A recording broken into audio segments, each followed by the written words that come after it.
লক্ষ্য করবে, জোর করে কোনো কাজ করতে গেলে সেই কাজ বড্ড কষ্টকর হয়, আর যদি সেই কাজটা যদি ভালোবেসে করতে যাও খুব ভালো লাগে। কেন বলছি এরকম কথা? যেমন ধরো না, আজকের গল্পটা একটু বলি। কাল রাত 2:20 অবধি আমি আর ঝুম্পা আড্ডা দিয়েছি। তারপর ভোর 3টে ঘুম থেকে উঠে রেডি হয়ে আমরা বেরিয়ে পড়ছি সোনারপুর যাওয়ার জন্য। কারণ আমরা আমাদের কাজ মেকআপের কাজের বুকিং ছিল, সেই বুকিংয়ে যাচ্ছি। মাত্র 40 মিনিট শুয়ে ফুল এনার্জি নিয়ে রেডি হয়ে আমরা চলে গেলাম।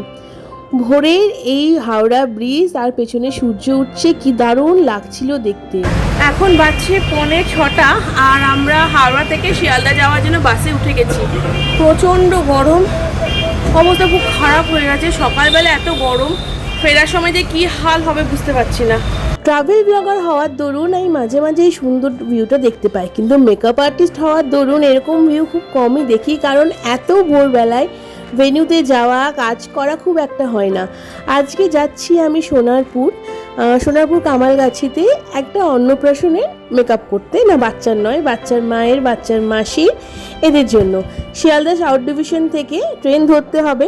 এই সকালেও দেখছি কত ভিড়। এখন বাজছে প্রায় 6:15। ট্রেনে উঠলাম, ওঠার সঙ্গে সঙ্গে ঘুগনি আর ডিম সেদ্ধ খেয়েছিলাম। ডিম সেদ্ধ ভিডিও শ্যুট করিনি। ট্রেন আমাদের ছেড়ে দিল। আমরা করে ধরেছিলাম ক্যানিং লোকাল করে সোনারপুর গেছি। ভেন্যুটা এত সুন্দর সাজানো হয়েছিল, কি যে বলবো। গিয়ে কিছুক্ষণ আমরা দেখছিলাম দাঁড়িয়ে। তারপরে আমার মেকআপের কাজ স্টার্ট করি, বা দুর্ভাগ্যবশত ফাইনাল লুকসটা আমরা নিতেই পারিনি, কারণ বাচ্চাটা খুব কান্নাকাটি করছিল।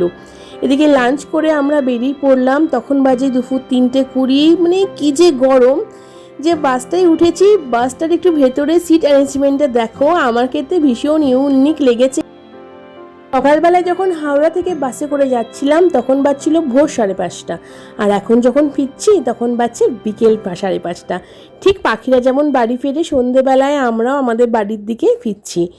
চলো আজ তাহলে এই পর্যন্তই। কাল আবার দেখা হবে আর একটা দিনের গল্প নিয়ে।